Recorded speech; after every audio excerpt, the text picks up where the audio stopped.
had a Bachelor of Dental Surgery 2002 and graduated Bapuji Dental College and Hospital in Bangalore. And also, he was also working in Rajiv Gandhi University of Health Science, Bangalore, Karnataka. And Dr. Avinash got MDS in periodontology in 2007. And now Dr. Avinash is in JSS Dental College and Hospital, Mysore, and he published more than 2,000 papers. Thank you for joining us, Dr. Avinash. Sorry, Thank you so we're going to much. continue a little bit. Okay. So Dr. Avinash is the leader and the associate professor in the JSS Dental College and Hospital, and the member of Indian Society of Periodontology and the Indian Dental Association, and also restorative and periodontics. So finally, welcome, Dr. Avinash. Okay, yeah, sorry, thank you. And I'm going to share two pictures, between me and Avinash. So this is last year. So I met him at Bangkok in Thailand. So this was a small groups seminar of the brushing teaching introduction. And this was the first time we met in Bangkok, Avinash. Yes, Right. that's right. Yeah, how was the seminar at that was time? it was indeed a very good seminar, and it was good to meet many Yeah. people, as well as the concepts of what we learned there, the ITOP concepts. So it was wonderful, and Yeah. we have been using that one from since then, and also we have been teaching Yeah, to yeah, our yeah. students as well. So it was really nice to meet you all over there. So this is supported by Kiloplox Right, products. right. Yeah, and if you guys are interested in this seminar, so please check the information of the following the seminars. Okay. So, Avinash, let's start. Okay, I'll be sharing my screen Okay. now. Yep, please.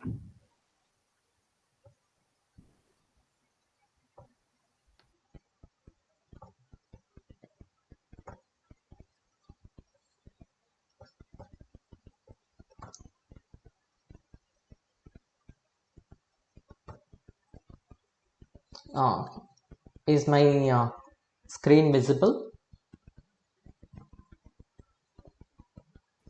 Yep, Yes. very clear. It's visible. Okay. Hello, everyone. Greetings from India. Okay. So, this is the time of our pandemic, and it has changed all our lives. So, it has in fact changed the way how we live, how we learn, how we work, how we interact with people. So, everything, it has shaken up all of us. Okay. And we are slowly getting adapted to this new life, and we are learning to live with it. I'm sure we'll be overcoming this one very soon, and getting back to our routine work. Okay. So there has been a lot of information about COVID virus, how to combat with it, everything, but that is not what here I'm for. So I'm here to share a few of my experiences with Endo-Perio Lesions. Before that, I'd like to introduce myself. I'm Dr. Avinash BS, and I'm a reader in the Department of Periodontology, JSS Dental College and Hospital, which is a part of JSS Academy of Higher Education and Research, Mysuru. In brackets, I've put the name Mysore because right now we call it as Mysuru, and Mysore was older name. It has been renamed, and it is in the state of Karnataka, India. So the topic for today's presentation is an interesting case of perio lesion. Before that, I'll be talking few minutes about dentistry in India and also few things about my city, that is Mysore.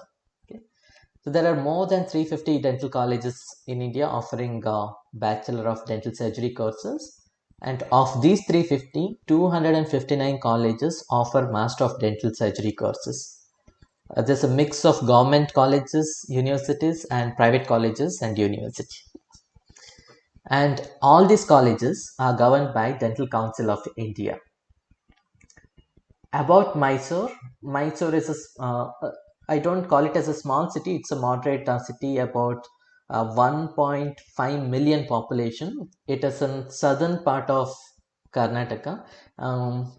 In India, we have many states. There are about 28 states and 8 union territories. And Karnataka is one of the state. And in southern part of Karnataka, there is Mysore. The next biggest city next to Mysore is Bangalore. I am sure most of you would have heard of it. Bangalore is famous for its IT industry. Okay, and Mysore is a very beautiful city. It is also called as cultural capital of India, education hub of India. There are a lot of tourist places, historical monuments, religious places, wildlife, and a lot of natural beauty to visit around.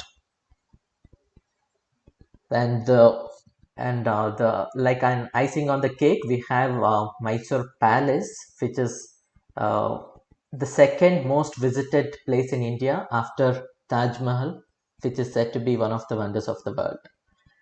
So the speciality of this palace is it during weekends and during festivities they light it up and it looks beautiful like this.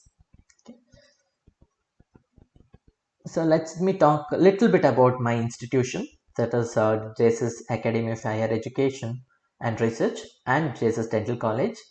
The word JSS stands for Jagadguru Sri Shivaratrishwara.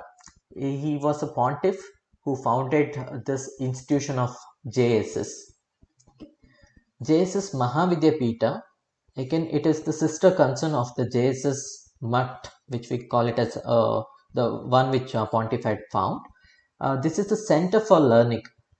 JSS Mahavidyapita overlooks over 300 institutions. To be precise, it is about 350 institutes. Under its folds, we run from kindergartens to postgraduate centers, postdoctoral research catering to the educational needs of more than 1 lakh students all over the globe. There are many JSS institutions, JSS centers in India, as well as some centers are in abroad as well. There are schools in Dubai. We have an engineering college in Mauritius, a spiritual center in the US. So we are spread across the globe. Okay. And JSS Academy of Higher Education and Research, which was formerly known as JSS University, is a deemed to be university located in Mysuru, Karnataka. It was established in 2008. We have courses in medicine, dentistry, pharmacy, and life sciences. About our dental college and hospital, it was established in 1986. Prior to being affiliated to JSS Academy of Higher Education and Research, it was affiliated to Mysore University and Rajiv Gandhi University of Health Sciences, which is a government-run universities. Which both of these are government-run universities. So later on, once the JSS Academy of Higher Education and Research was formed, we shifted our affiliation to JSS Academy of Higher Education and Research. We offer bachelor's, master's, and PhD programs in almost all the branches of dentistry. And I'm proud to say that we have been, this is the building where we work. This is our institute. And I'm proud to say that we have a good ranking and it is a well recognized institute within the country. And we are taking steps so that we can improve further and get recognized worldwide. My department is Department of Periodontology. Undergraduate students are posted in our department both in third and final year, that is fourth year of their course. They are also posted as house surgeons, which is a rotatory internship. We have 4 postgraduate students per year, so that at any given year, at any given time, we have 12 postgraduate students, and postgraduate program is a 3-year program. We do get about 80 patients every day, outpatients visiting our department, and we do a lot of interdisciplinary treatment in our department, one such being endo-perio treatments. So since we have done a lot of treatments, that qualifies by virtue, I consider that qualifies me to speak a little bit about whatever is my experience about treating endo-perio lesions. So today I'll be taking up an interesting case which I came across last year. Me along with my postgraduate student, Dr. Kunchok Dolma, we treated this case. Okay, so when we see this picture, what do we think of? Probably if we had seen this one 15-20 years back, the treatment plan what we would have thought would be different from what would we probably do now. So my case for today is the same case which we just saw the radiograph. Okay. So we did get a patient in the month of June last year who was 52 years old. His complaint was swollen gums and painful gums. Okay.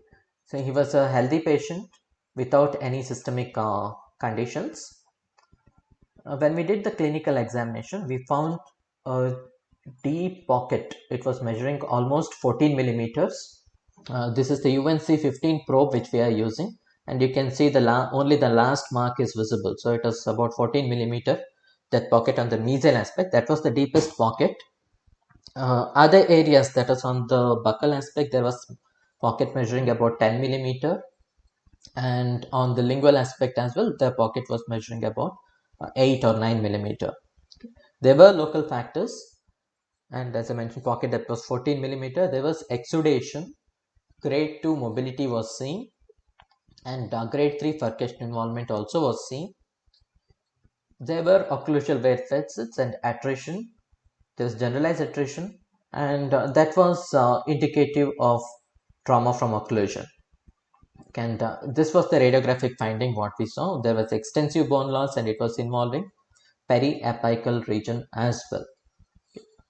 So now we had to make a diagnosis. Before making a diagnosis, we did refer this patient to Department of Endodontics, and as per their testing, they did electric pulp test, heat test, and cold test. They do subject the patient to different tests, and the result what we got was there was a delayed response to these stimulus. However, when we saw the bone loss in the radiograph, it was very indicative that it was involving the periapical region. So we had to discuss with the endodontist and decide and give a diagnosis as it was a primary periodontal lesion with endodontic involvement. So once we made the diagnosis, we sat together and we planned the treatment in this manner. Okay. Phase 1 therapy, as usual, we like a routine case, we did scaling and root planing, and in this case, since there was trauma from occlusion, we did some occlusal correction as well. We re-evaluated, and then we plan to do phase 2 therapy. So these were the steps which we planned during phase 2 therapy, that is root canal treatment, followed by periodontal treatment. We did give a time period of about 8 weeks to 10 weeks between root canal treatment and periodontal treatment, and then re-evaluate, and phase 3 therapy was planned. This was the plan. However, uh, when we started the treatment, there were some changes which we had to do. So I personally don't have pictures of root canal treatment because it was done entirely in Department of Endodontics. So this is what we got after 2 months of completion of root canal treatment. So what we noticed was there was an extended gutta point over on the mesial root. If we can point it here, we found that one, and also there was slight increase in bone loss in the furcation region. Okay, so it became frank grade 3 furcation involvement as per Glickman's classification. However, there was reduced mobility because of reduction in the inflammation. Okay, and also exudate was reduced. That was encouraging for us to go ahead and do the periodontal treatment. So what we did was we took up that case for periodontal treatment. This was the lesion. The flap design what we chose here was we gave a clavicular incision from distal of tooth number 3-4 up to 3-7 and a vertical incision on the mesial aspect of the flap so that we get proper access to the till the apex of the tooth. Okay, so after debridement, this is what we saw. Now we had to decide what to do next. So here we wanted to do regeneration. We wanted to save the tooth. So what we thought the best thing what we could think here in India, the treatment. I mean the patients may not be able to afford their expensive treatments. So we always try to give them best whatever is best possible uh, in whatever they can afford with. So luckily we had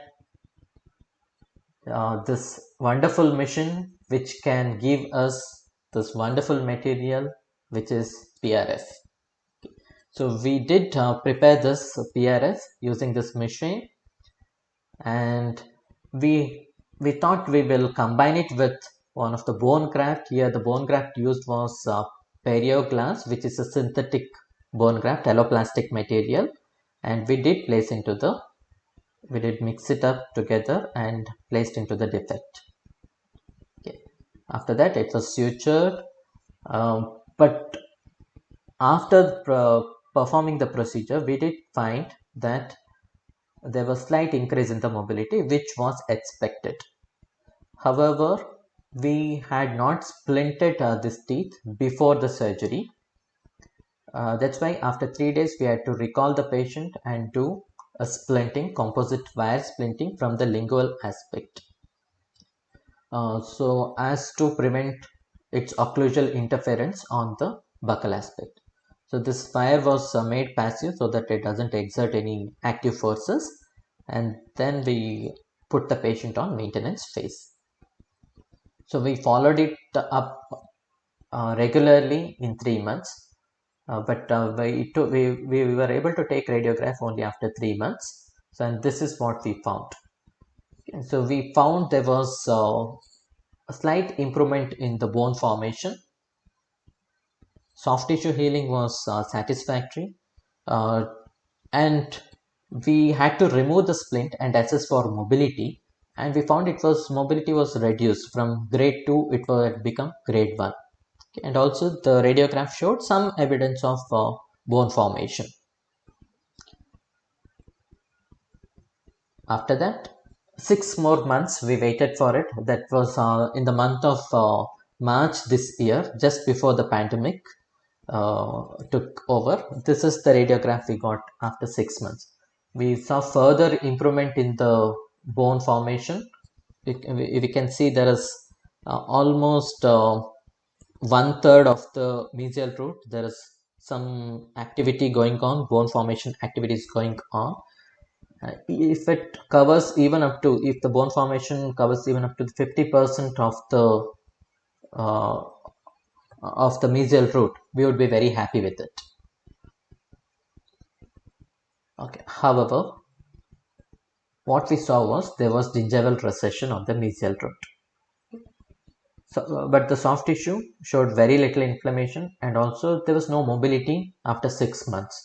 So that was really encouraging for us. We were scheduled to do soft tissue augmentation for this. However, because of pandemic, the patient couldn't come back for the treatment, and we'll be doing that one in future. So probably we'll be doing uh, free gingival graft, free soft tissue autograft from palate, we may consider doing a connective tissue graft. So from this, what we achieved in 6 months was this. So I hope you can appreciate there is some bone formation in the apical region. So the endodontic lesion is resolved, and probably if we take the radiograph now, we have been following up with the patient, and if we take a radiograph now, we may see more bone loss. I'm sorry, bone formation. So having said this, what would be the alternate option if at all if we had not done this? For what else we could have done? So when we discuss about this, whether hemisection could have been done, or whether what we did was right, or whether this tooth has to be extracted. So in my opinion, I would have done whatever I have done now. That is, I would have attempted for regeneration. Okay. Meanwhile, 10 years ago, I had an opportunity to treat similar case.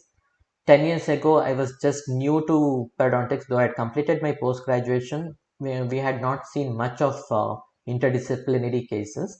So I had this opportunity to treat this case, which had a similar lesion.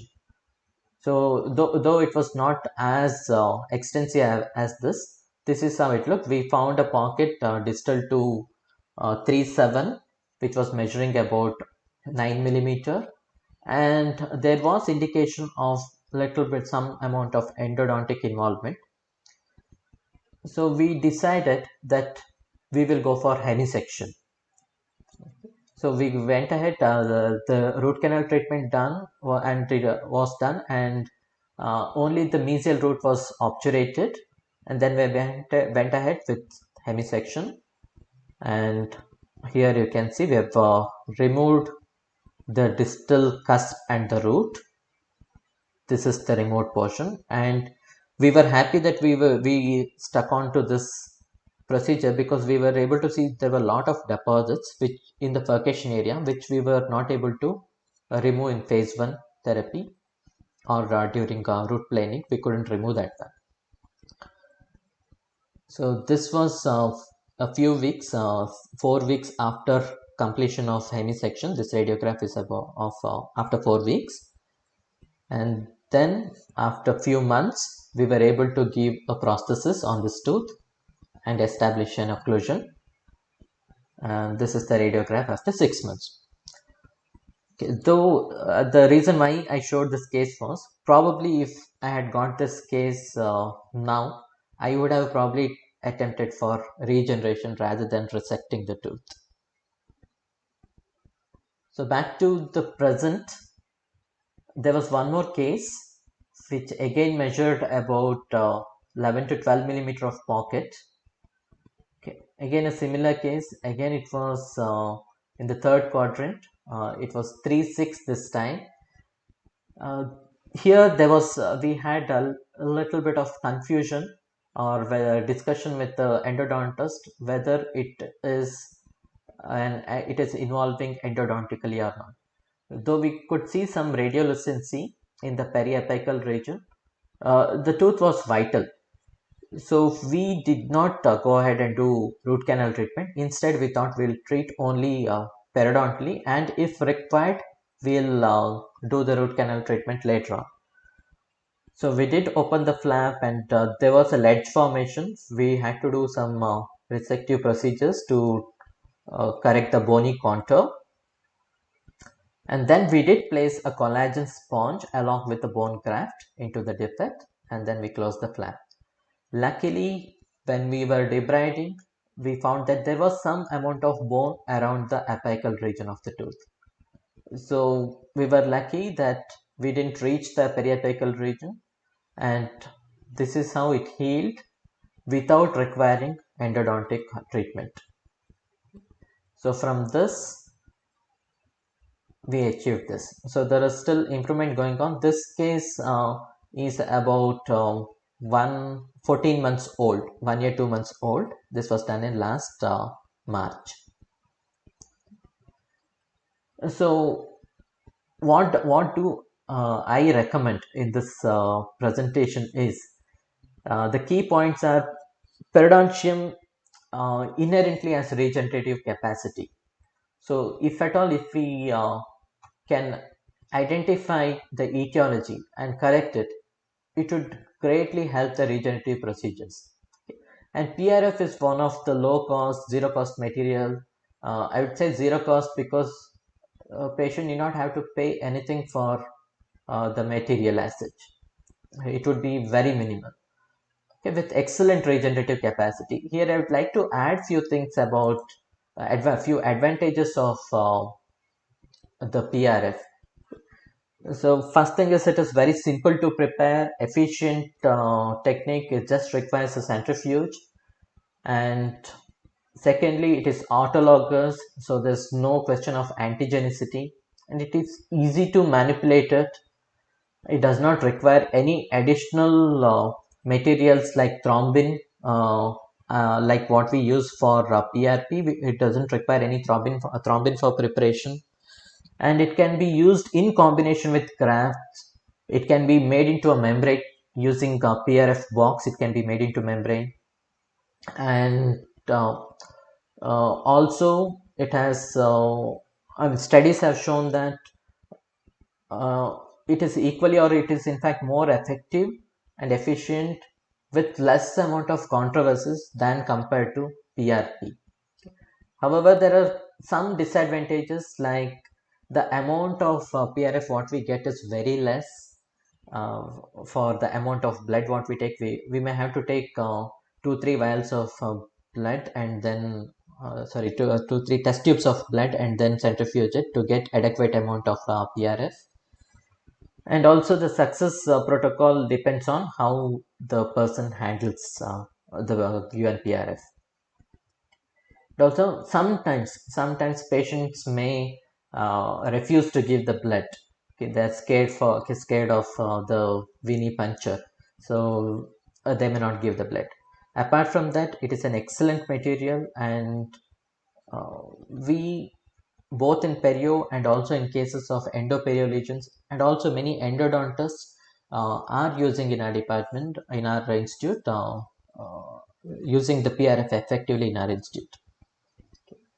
Further continuing with the key points, I feel that diagnosis and case selection is very important for favorable outcome. So we need to see whether that's the reason I presented 2 or 3 cases here. So sometimes we may not have to do endodontic treatment, though it may look it is endodontically involved, uh, because it being a primary periodontal lesion. So many times we may not need endodontic treatment. However, when we are doing the debridement, if at all, if we feel that if we have reached beyond the apex of the roots, then definitely there would be need for endodontic treatment. Last point, what I would like to emphasize is, rather than jumping at resective procedures at once, we need to consider at preserving and regenerating the periodontium. So the key here is periodontium has capacity to regenerate once the etiological factors are removed. So let us give it a chance. The technology is so advanced. There are a lot of treatments available. There are a lot of biomaterials available. So let us use it and make sure that the teeth need not have to be removed, or a portion of our tooth need not have to be removed. So with this, I conclude my presentation. Thank you for patient listening. I would be glad to receive comments from the moderators as well. I am ready to take questions. If you have any questions, I'm glad to answer that.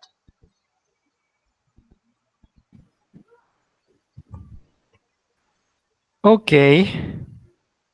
Thanks, Avinash.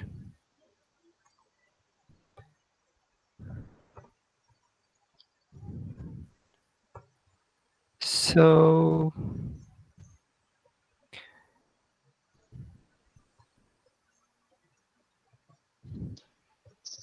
Uh, I'll be So stopping far, the we don't screen have any share. questions from the students. okay, yeah. it was a great case, I think. And so we're gonna start the discussion. So any question, moderate from the moderators?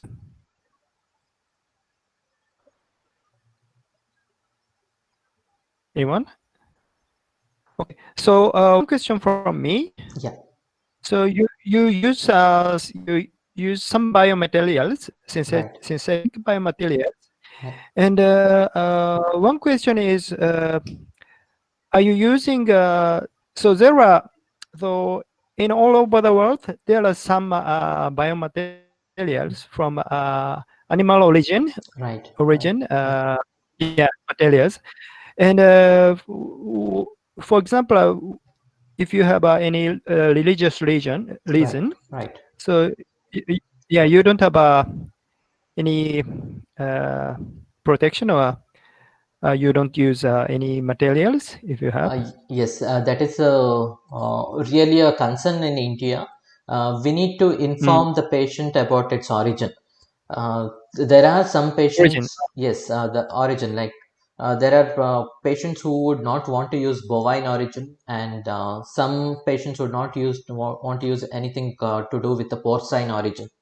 So we are very particular about that one, informing them prior to the treatment. Okay, this is what I'm using, and this is what it contains. We have many instances where they have refused to get those bone grafts. Um, uh, in this patient, also we had informed about using the xenograft, but he was not very favorable for that one. That's the reason we used alloplastic material.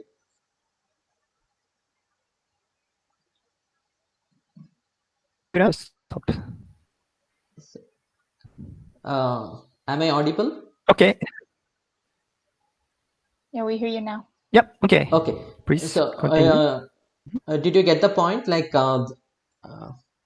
regarding this patient, he was concerned about using the bovine origin bone graft.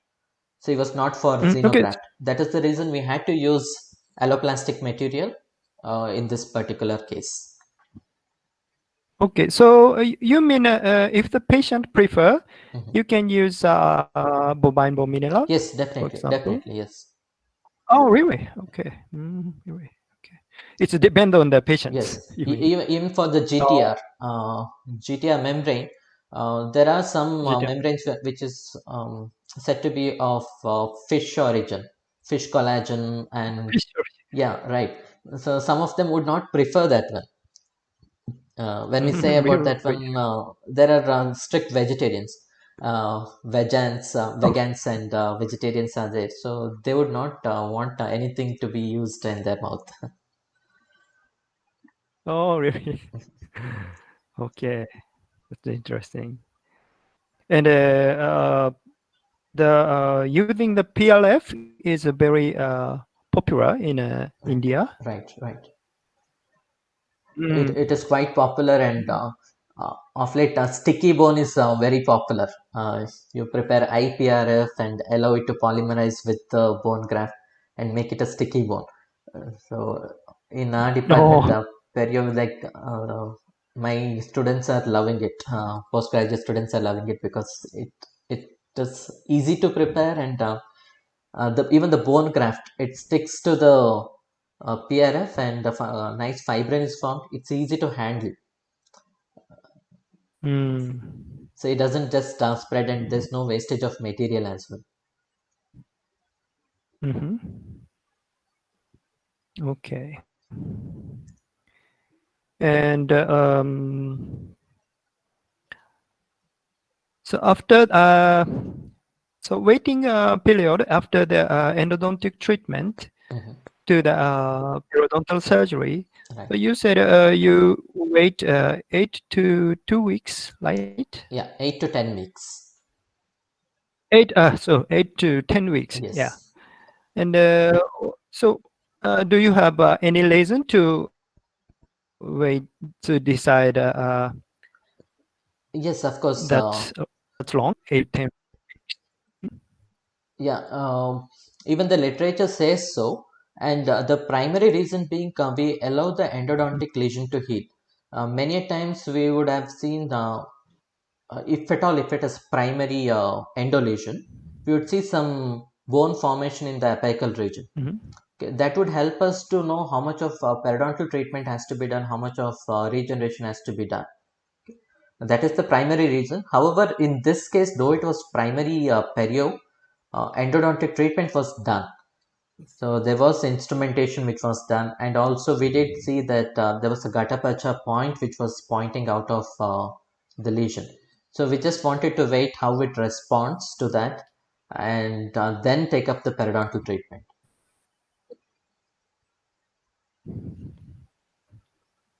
Okay, okay, I understand. So you decided the primary perio with a Right, secondary involvement endodontics right. involved. Ah, okay, I understand. Okay, and any question? So far, none from the students. Okay, okay. So Dr. Okay, I Okay, so please, I would Dr. want Shinoda. few comments, like if it is constructive comments Yep. from the moderators.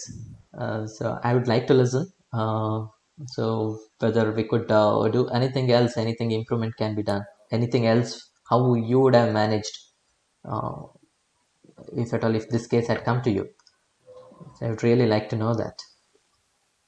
Mhm. Okay, for our side, you mean? Mhm. Yeah, from your Can you side, hear yes. me? Yeah, yeah, Can you hear me?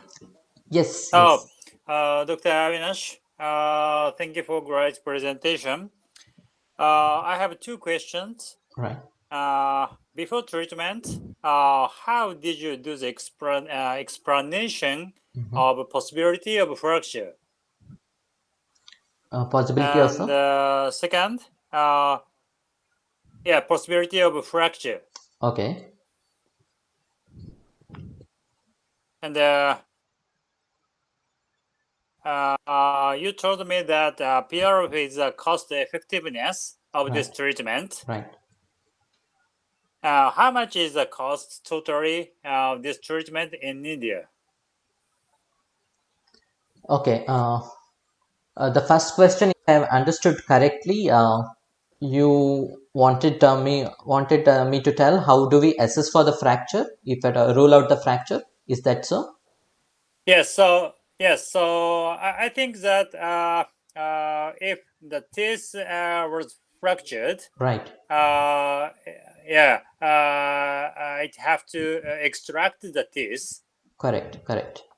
So yeah, and before treatment, how did you do that for the patient? Okay, there were some examinations done, like we had him asked him to bite slowly on the one of the hard object and Mm-hmm. see whether the pain increased during that time. Mm-hmm. But he didn't show any of such signs. It was just a dull pain, which was very typical of periodontal pain. So he never complained of severe pain. And radiographic as well, we did assess and we didn't find any reason for it to be fractured. And probably Mm-hmm. because the bone loss was quite extensive, that again gave an indication probably it was not a fracture. There were all signs for Mm-hmm. us to believe that it is primary perio lesion. So we didn't actually Mm-hmm. Mm-hmm. concentrate much about the fracture aspect of it, though there was trauma from occlusion present. Mm-hmm. More so, it probably would be secondary trauma from occlusion. There were both components because overall there was Mm-hmm. attrition in all the teeth. Uh, and secondly, in this particular tooth, it was secondary trauma from occlusion because there was a compromised periodontium. Mm-hmm. Uh, Okay, thank And, you. and regarding your second part of the question, uh, PRF is And yeah. yeah, it's zero cost. The reason why I say that all that what we had to invest was for the centrifuge and few test tubes. Mm-hmm. Uh, we the treatment is very economical in the institutes, very cheaper in the institutes. We would probably charge, if at all, if I have to only prepare PRF, it will be less than $1, less than $1 for preparing PRF. That is what we charge for the patient. And for the entire procedure, including surgery, root canal treatment, and our PRF bone graft, it would have not costed more than let me say about it is Indian rupees, it will be 2000, so it should be around uh, $30. The entire procedure would cost just around $30. Okay, thank you.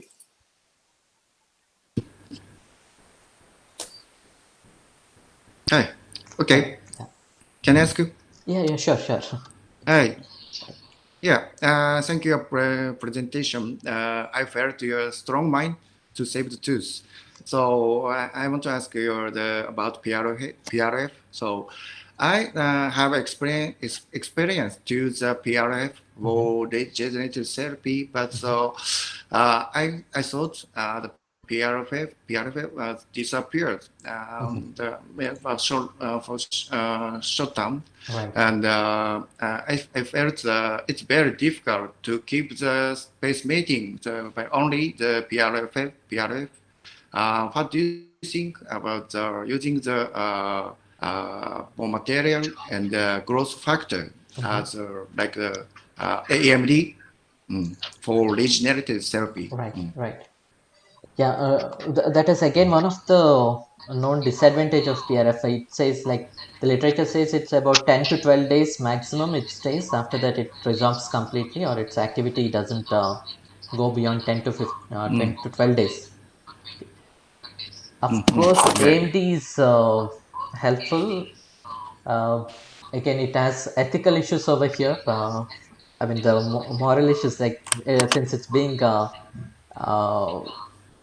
animal origin, many of them would not accept it. Mm, That is one of the yeah. concern what we have, and also the expense part. It's quite expensive. Yeah. So we are trying to That's right. modify. Uh, no, though not me. Like there are a few other institutes within India. They're trying to modify and trying to work out with PRF whether they can include any material which can retain that growth factors for longer period of time. So as far as we are concerned, we are not doing anything of such, but we have been trying of mixing it with different biomaterials and seeing how it works. Okay. Thank you. Mm. So my office is eastern of Tokyo, and there are a lot of the Indian people around here. So actually, so I treat Indian patients every week. So Oh, I that's will nice. suggest I introduce your plan and your case to the patient. Thank you, Dr. Avinash. Thank you so much. Yeah.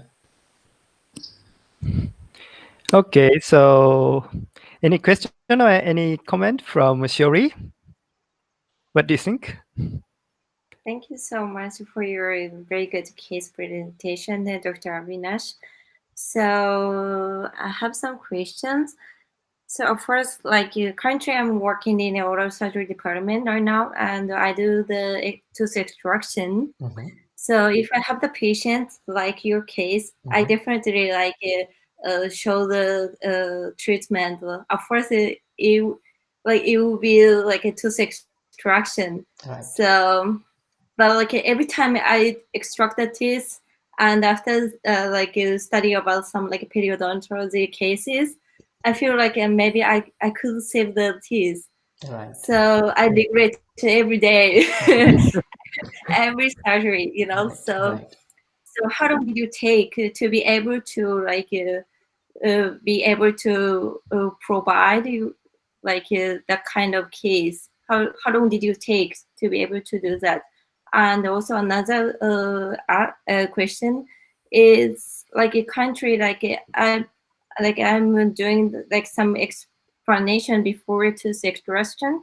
And at the time, like we explain about like breathing or like sweating after the surgery, and we might have like a nerve problem after the surgery. So in your case, what was the most important thing like you explained it to your uh, patient? Mhm. Okay. Regarding your first question, so we should always look to save the teeth. Uh, Mhm. being a periodontist, I always think that most of the teeth can be saved. We even look at a possibilities many a times whenever it is grade 3, whether we can do something and reduce that one. Why it is grade 3 mobility, all those we do discuss about that one. Many a times in endodontic lesions, because of the inflammation, the amount of inflammation, the tooth will be depressible in the socket, and that is graded as grade 3. Once you start with the endodontic treatment, the mobility would have reduced. And also in cases of abscesses, the mobility would be so much that we would start speculating that this has to be extracted. If at all, if we do phase 1 therapy and wait for a few days, probably the mobility would be reduced and we'll be able to take a better call whether to extract the tooth or not. However, there are absolute indications for extraction. If there is extensive bone loss, generalized bone loss, then we may not be able to do anything. But if it is localized, we may consider giving a try for saving the teeth. So probably that answers your first question. Um, Mhm. the second part, the instructions after surgery, periodontal surgery, is the key point is maintenance.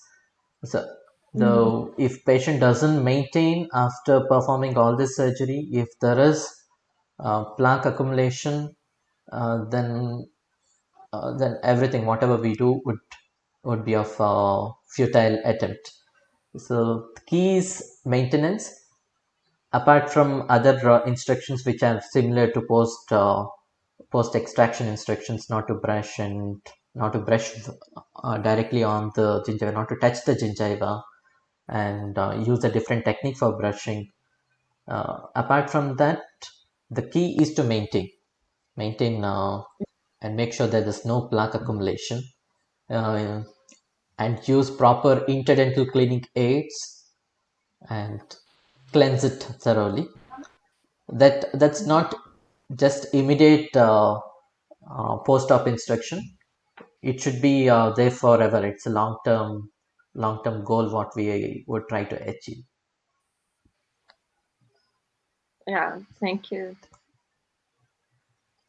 I think like Okay. I had one like question. oh sorry. Oh, sorry. You go on and then No, I'll go like after you. I just wanted to say like make motivating our patient is the most difficult in the treatment actually.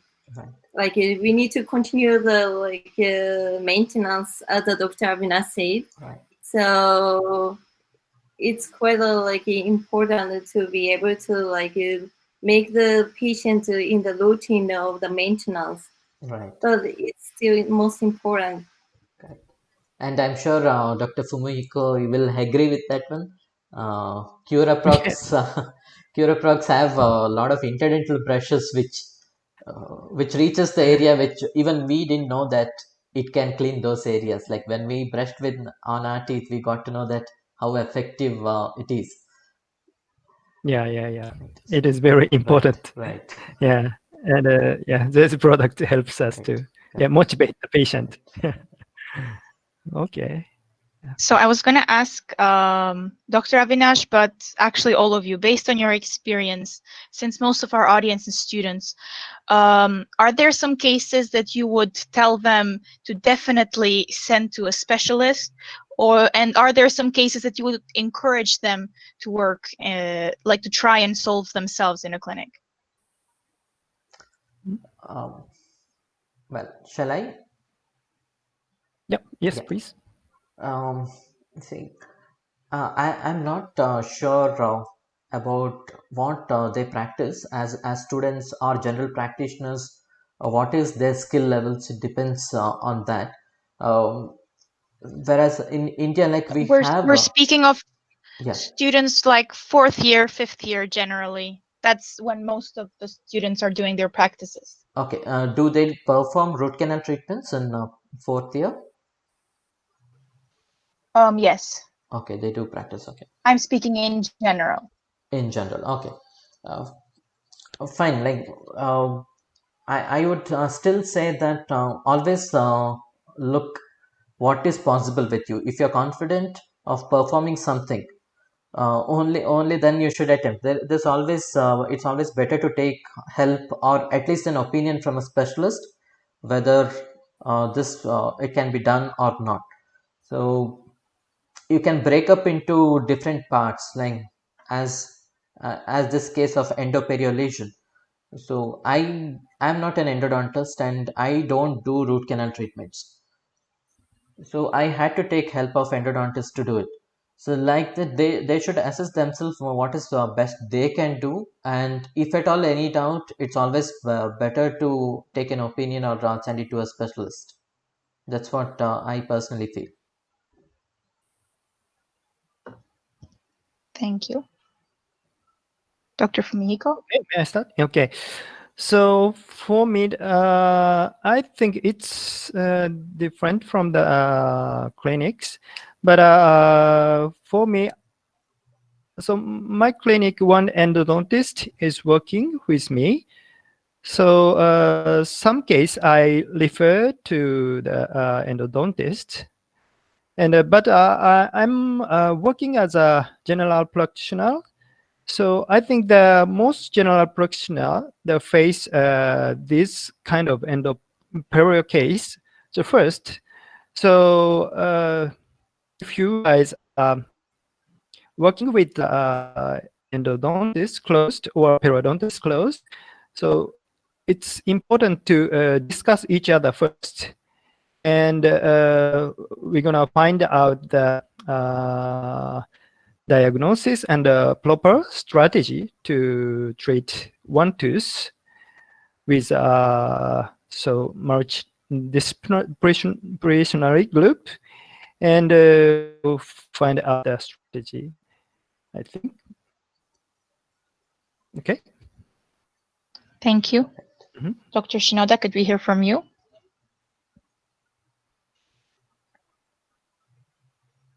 Oh, can you hear me? Oh, can you hear me? Okay. Okay. Okay. Yeah. Okay. And uh, yes. So I think it's the most important point is diagnosis. So yeah, I'm a general practitioner, so I don't know that diagnosis. I refer to expert for endodontics or periodontics. Is it okay? Yeah, I feel Yeah, it's sure. So your perfect. advice would be that in case you are not sure of the diagnostics, it's better to refer to the expert than try to do something yourself, Yeah, right? yeah. Okay, yes. Dr. Kanai, could we also hear Yeah, from you? yeah. Thank you for your question. And so I'm a general dentist as Dr. Fumiko and Kazaki. And so as Dr. Fumiko said, so we can face the many cases like such as Dr. Avinash case. So we can do the two parts of the case and endodontics and periodontics for regenerative therapy. So and so sometimes I consult with the specialist two parts, and we can choose the uh, treatment plan. And we can consult, suggest the patient directly. It's a very, important for the patient, and I think mm, it's a high merit for the patients. and I suggest to the young doctors and the students, we should have a positive mind to run. So every aspect of the cases. That's okay. That's all. Thank you. Thank you. Okay, so you guys, any question or comment? Okay. I don't have any more here. Okay. Okay. So thanks again, Avinash. Thanks, And John. I know you have published many papers about also and perio. Right, right. So next time, yeah, next time, so please give us some presentation about these kind of topics. Yes, definitely. Like right now, I'm focusing on the PAOO. I'm sure you would have heard of it. Periodontally Oh, Accelerated Osteogenic Orthodontics. mhm. So we are holding a certificate course on that. I am the coordinator and I'll be the main mentor in our institute. We have sent a proposal to start a value-added certificate course. Initially, we are opening it for our students, and in future we'll be opening it for external students as well. Once it is done, probably we can take we are expecting some international students as well, since we have collaboration with some of the universities in Australia, Malaysia, and Thailand also. So that is in focus. My next focus is on that. Okay. Please put Japan as well. Sure, sure. Okay. And I'm very so impressive with Mysore, the Paris, and your beautiful city in Mysore. You And all should come over here sometime. hopefully we can come to Mysore, or please yeah, meet again in Japan face to face Definitely. maybe. And actually today is Dr. Abhinash's birthday, so we're gonna celebrate Thank you so much. this day. Happy Okay, birthday! happy Happy Thank you. birthday. Thank you birthday. so much. Thank you. Oh, that's so nice. Okay, so thanks, Abhinash. Yeah, Thank you. Thanks so much. Thank you for arigato. having me. I'd Yeah, definitely like to have more interaction with you all, and it's sharing. Sharing is always learning. So let's learn with from each other. Thank okay, you. I hope I okay. got this right. Apka shukriya. Shukriya. Thank you. Thank you. So in India, we speak a lot of other languages. What I speak is Kannada, that's what we speak over here. Otherwise, the most spoken language is Hindi. That is what I think told. Shukriya means thank you. Mhm. I got it from Bollywood, so. That's nice. Okay, Avinash, and yeah, thanks for watching. Thanks for watching the End Period chat this month, audience. So see you next month, hopefully. Arigato. Thank you. So bye bye. Bye. Bye.